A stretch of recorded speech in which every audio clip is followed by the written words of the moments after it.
Balance is one of the most ephemeral, kind of slippery compositional ideas that we're going to cover in this course. It's also probably the most important. If you had to pick a single word to define composition, balance would be in the running. It's a very difficult thing to define. It's also the most critical thing for you to understand about composition.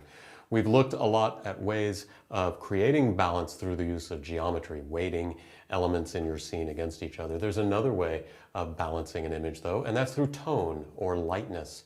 Right now we've got a whole bunch of bright on this side of the frame, and that's creating a certain amount of weight, and so we're balancing that with a whole bunch of dark on this side of the frame.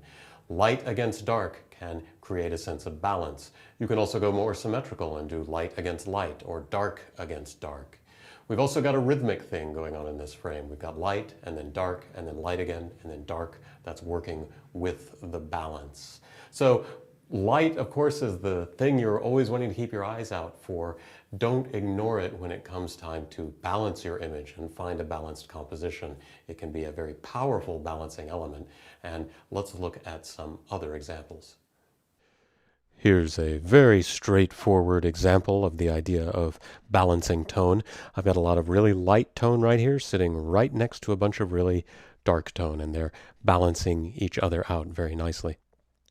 Here's an example where I've got a few compositional ideas going on in an image. We're going to talk about some of them in another movie. Right now I want you to notice that kind of the image is split diagonally, and I've got a lot of really light tones here and some really dark tones here.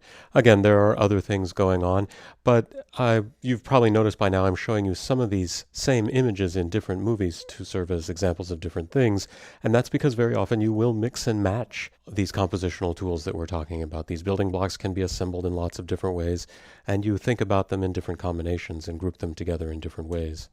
Here's an example of some rhythmic tone, kind of like what I was talking about in the introduction to this movie. I've got this dark bit and then a light bit and then a dark bit, and they're all kind of balancing in the frame. The shadows on either side are making a nice well-balanced frame with a nice light patch in the middle.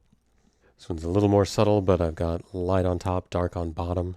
And I was noticing that while I'm there. Again, this is not an example of me looking back at it and going, well, golly, look, I've got light up here and dark down there. I was actually thinking about that when I saw the image. I knew it was going to go black and white. I knew I could create a balance that way.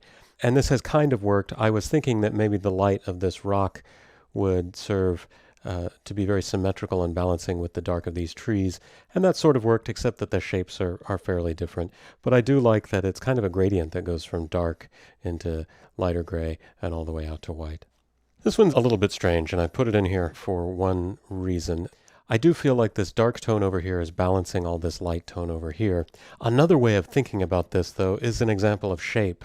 I liked the shape of this shadow, so I'm as much playing with geometry here as I am with tone. Yes, the shadow is dark, but I wasn't necessarily seeing it as a dark balancing element. I was seeing it as a shape.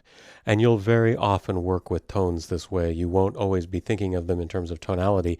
You'll be thinking of them as geometric objects. So if you're looking at some of these things going, well, I don't know, that doesn't seem so much like an area of dark as an area of square. That's fine. They're very often interchangeable that way. But think about light and shadow not as literal things, but as balancing factors that you can work with when you're trying to create balance within your image.